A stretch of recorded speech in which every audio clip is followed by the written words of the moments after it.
They say when a door closes, another one opens. But they never tell you how it feels when that door slams shut behind you and echoes through everything you thought you'd built.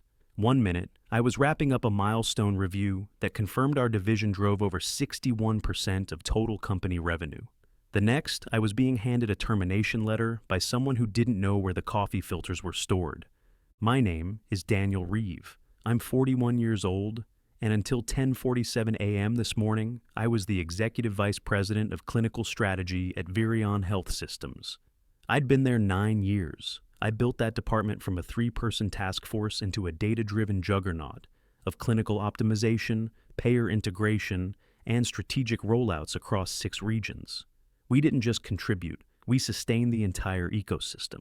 So, when the new CEO, Elise Granger, 3 weeks into the role, asked me to step into her office, I figured it was a meet and greet, a formality.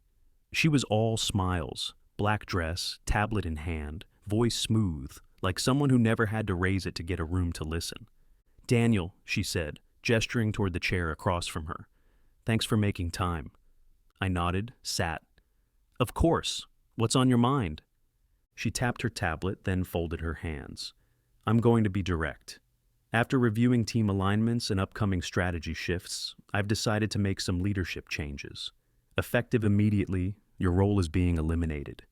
I stared at her for a moment, unsure if I'd misheard. "Eliminated?" "Yes," she said, already sliding a folder across the table. "This outlines the transition package. You'll have 60 days of advisory status. HR will coordinate." I raised a hand, not to stop her, just to slow the freefall. "Forgive the question, but why?" She offered a look that belonged in a PR campaign. "We're looking for leaders who are more aligned with our current culture, people who reflect where we're going, not where we've been." I stared at the folder, my name printed cleanly across the top, the same name that was on the patent for the adaptive routing protocol we sold to 3 hospital systems last quarter, the same name attached to 6 case studies currently being taught at mid-tier MBA programs. I didn't argue. I didn't even flinch. Maybe that surprised her. I stood, extended my hand. "Thank you for the opportunity." She took it, gave it a firm shake. "Best of luck, Daniel." I left the office, folder under one arm, calm on the surface. But my blood? It was heat and static. I walked past the reception desk, past the innovation wing I helped design, past the photo of the executive team that would be updated by Monday. I didn't go back to my office, didn't pack the books or the plaque or the frame photo from the summit in DC. They could keep it all. I'd built the foundation. They were just inheriting the decor.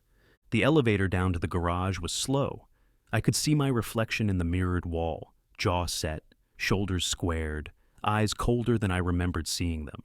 Elise didn't fire me because of performance. She fired me because I made it too clear what had worked before, and she was chasing the illusion of reinvention, not realizing she was gutting the engine that had kept the company running. I reached my car. Black Tesla, parked in the executive row, probably for the last time. I opened the door, slid in, and dropped the folder onto the passenger seat. Then I pulled out my phone and opened the company app, deleted my badge credentials. No point in waiting. I sat there, engine off, and let it settle. The silence, the disbelief, and underneath it all, something sharper. Clarity. I thought about the nights I slept in that office during rollout season, the mornings I stood in front of a whiteboard with dry erase dust on my sleeves, breaking down conversion metrics for partners who wouldn't understand half of it, but trusted me anyway. I thought about the team I led. Not a single member had quit in over 2 years. We didn't just meet targets, we redefined them. And now I was disposable, not aligned. I exhaled slowly, leaned my head back against the seat. There were at least 6 startups I'd turned down consulting offers from in the last year alone. 2 had since raised Series B funding. 1 had asked me, twice, to join their board. I pulled up one of their texts, still unread, still waiting. The game had shifted. Elise might have thought she'd removed a liability. What she really did was remove the one person who could have carried her vision over the finish line without dropping the baton. But that wasn't my problem anymore. I picked up the folder, opened it briefly, and tore out the first page, the termination summary, folded it into quarters, slipped it into the glove box. Then I smiled. She doesn't know what I'm building next, but she will.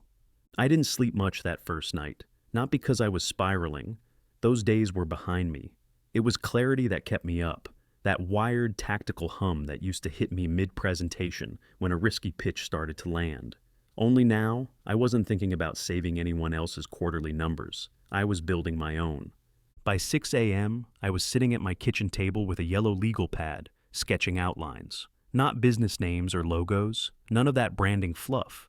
Just function, purpose, clinical advisory, built lean and quiet.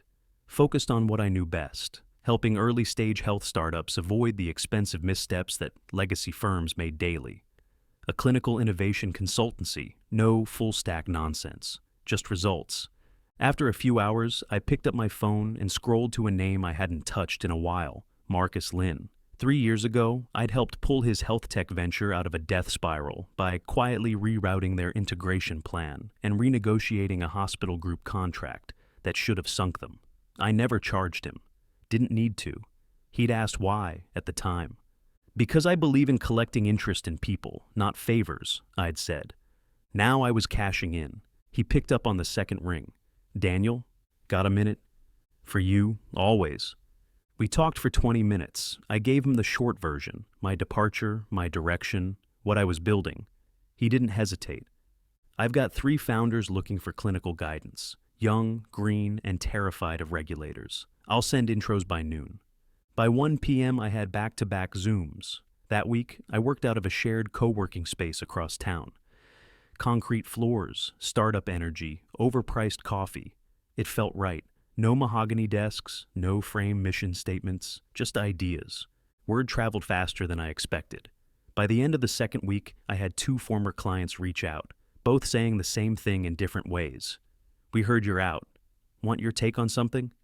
They didn't want to talk about Virion, neither did I. But the tone was unmistakable, a mix of surprise and opportunity. It reminded me of something my grandfather used to say, "Don't explain the storm. Just rebuild the house better than before." Week 3, I got an invitation I didn't expect. Dinner with the Vice President of Strategic Operations at Lumigen Biotech, one of the biggest names in the space. We'd crossed paths a few years back during a co-development summit. She remembered me, said she'd always kept an eye on where I landed. We met at Delancey's, downtown, white tablecloths, the kind of place where bad news is delivered gently, and good news is poured with top-shelf whiskey. I wore a simple navy blazer. She arrived exactly on time. After some small talk and a bottle of Syrah, she got to it. We're restructuring, quietly, and we need someone who can cut through the chaos without making noise. I leaned back, folded my hands. You don't want a consulting firm. She smiled. Exactly, we want you. That moment, right there, hit different. Not because it was flattering, because it confirmed what I already knew. Value doesn't vanish when you leave a building. The right people still see it, even when others pretend it never existed. By the time dessert hit the table, we'd verbally locked in a 6-month strategic engagement. I'd be overseeing internal workflow recalibration, vendor reevaluation, and post-market surveillance optimization. No red tape, just action. We clinked glasses, and I didn't hide the grin that followed. Later that night, back in my apartment, I tossed my blazer on the chair and opened my laptop. A new message blinked on the screen. It was from a former colleague still embedded deep in Virion's operations team. The subject line read, "Just so you know." The message was short, revenues slipping. Board wasn't briefed before your exit. CEOs scrambling to explain the numbers. Hope you're doing okay. Jay. I stared at the screen for a moment, feeling nothing close to glee. This wasn't revenge. This was the weight of reality settling into the place where denial used to live. They thought I'd disappear, that I'd fade out quietly, maybe take a sabbatical or spiral into irrelevance. But what they never understood, what Elise never even tried to see, was that I was the structure beneath the strategy, the one they couldn't predict, because I never needed their spotlight to cast one of my own. I closed the laptop and stepped out onto the balcony. City lights buzzed like circuit boards below me, and the night air had that crisp, early spring edge to it. I didn't feel bitter. I felt ready. Momentum builds quietly, if you know how to shape it. No flashy announcements, no billboards about comebacks. Just credibility stacked brick by brick. Within 6 weeks of signing the Lumagen contract, I'd brought on 3 former team leads from Virion, all sharp, all overlooked, all quietly disillusioned under the new culture. They didn't need much convincing. When I called, every single one of them said the same thing in some form. I've been waiting for this. We operated lean, advisory calls, prototype reviews, performance triage sessions.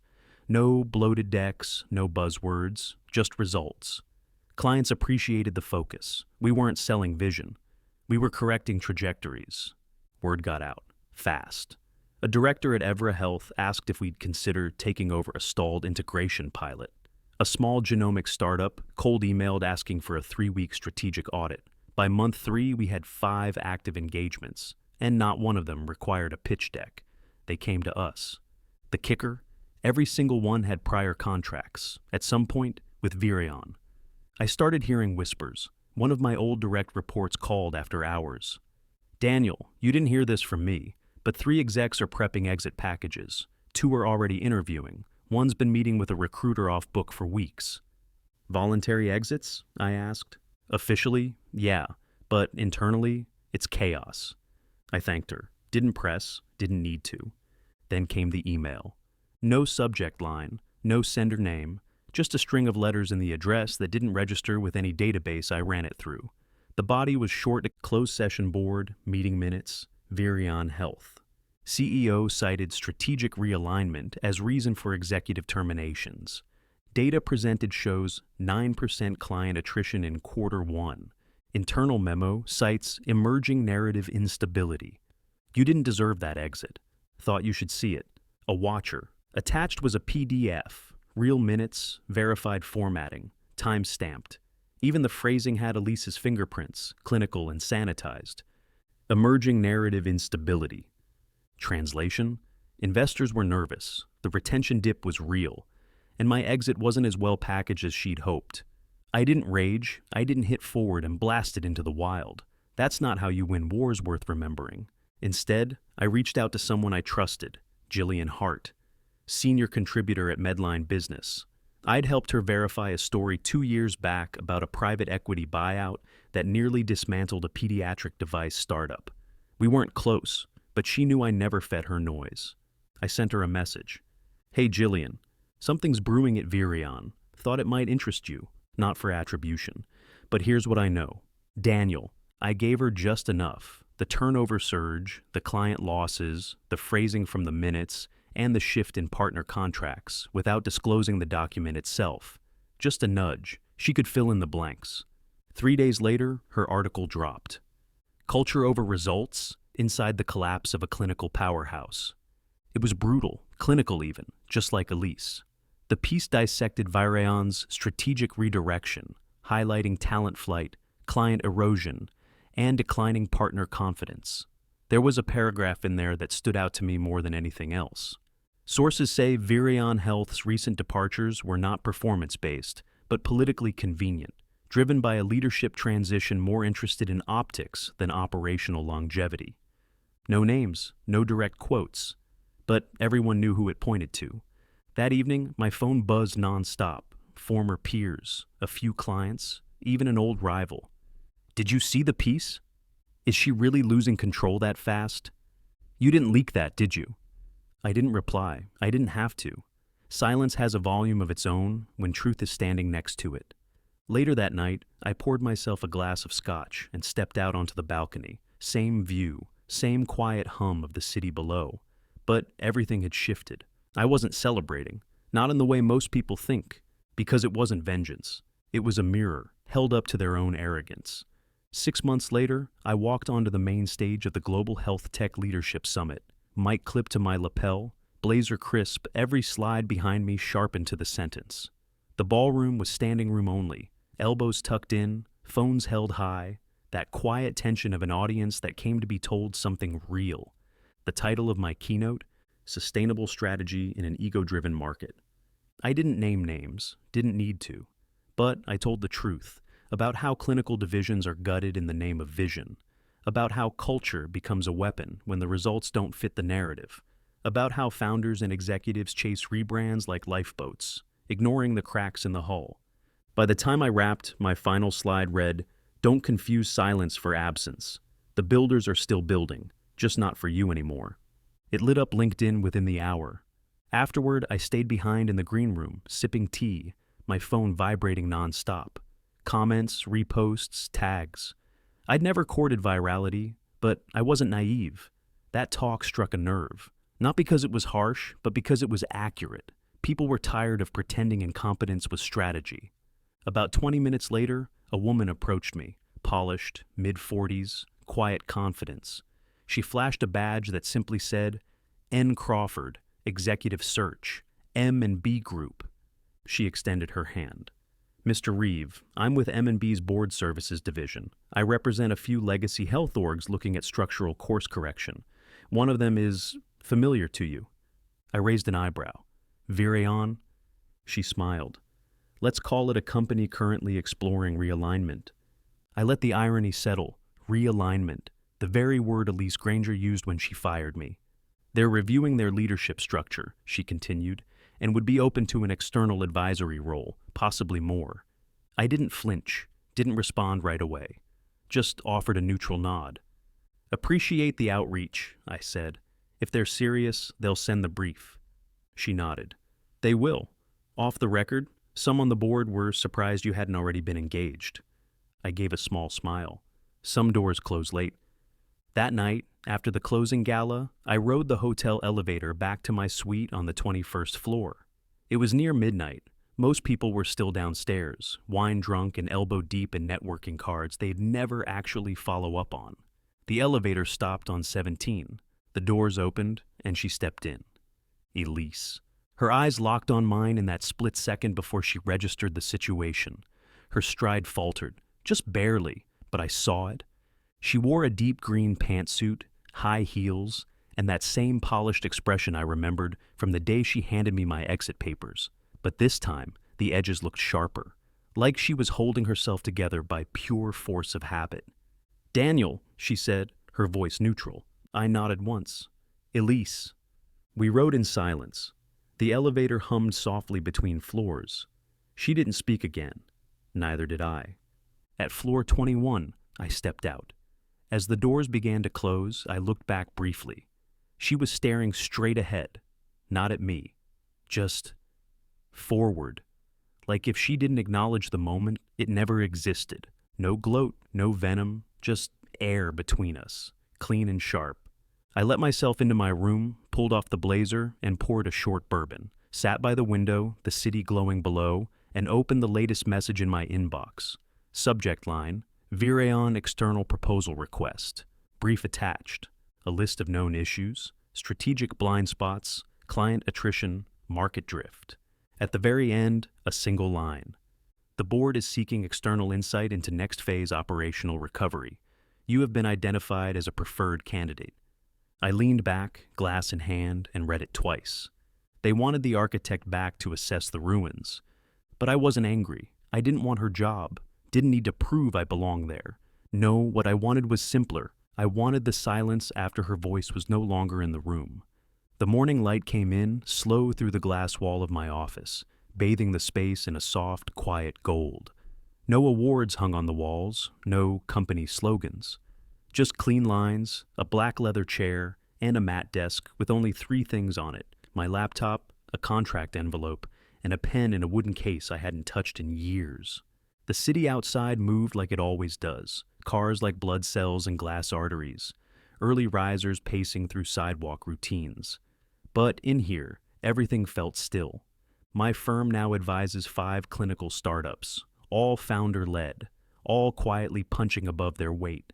We don't have a PR team or social strategy, no press releases, no chest beating, just results. Quiet ones. The kind that land on investor tables and make people lean forward. We operate differently. We don't scale for the sake of it. We don't chase headlines. We fix what matters and walk away when it's done. Most of my clients come from referrals. Someone says, "Talk to Reeve," and that's enough. I don't post comebacks online. I don't hashtag resilience. I just build. I was pouring coffee when my phone buzzed. I didn't check it right away. The morning is mine. Always has been. Always will be. But when I did glance at the screen, the name on the message froze me for a second. Cassidy, exec assistant, 2017 to 2023. She's out, resigned yesterday. Internal memo says vision misalignment. You were right, just thought you should know. I stared at it for a moment, not smiling exactly, but something like it. A small exhale through the nose, that particular brand of vindication that asks for nothing loud, nothing public, just presence, just knowing. She was gone. Elise Granger, the CEO who once sat across from me with a folder of pre-written apologies and a practiced smile, had resigned. Vision misalignment, the same phrase she'd used when she showed me the door, except now it had caught up to her. The board hadn't fired her publicly. Of course not. That's not how companies like Virion operate. But between the attrition, the articles, and the slow exodus of contracts, the pressure had stacked too high. And when mirrors start showing the wrong reflection, leadership tends to disappear behind the curtain before the lights come up. I sat down at the desk, hands folded. The envelope sat where I'd left it last night. Heavy stock paper, my name embossed in a bold serif. Inside, an equity agreement from Lumagen, one of the startups I'd advised into a triple growth quarter. They wanted more than advice now. They wanted partnership. It wasn't a handout. It was earned, deal by deal, night by night, every pivot, every slide deck rewritten at 1 a.m., every blind spot called out in rooms where no one else had the nerve. I opened the pen case. It was a farewell gift, handed to me by my team the day I left Virion. I'd never used it. Never even taken it out of the box. Until now. A matte black fountain pen with my initials engraved near the clip. Still pristine. I clicked it open, took a slow breath, and signed the bottom of the contract. No ceremony, no speech, just ink, my name, and a date that marked the beginning of something even deeper than before. When I capped the pen, I felt it. Not a rush, not adrenaline, just clarity. The kind you only earn after walking through fire without fanning the flames. I leaned back and let the weight of it all settle. They had replaced me to chase a vision. I became the future they never saw coming.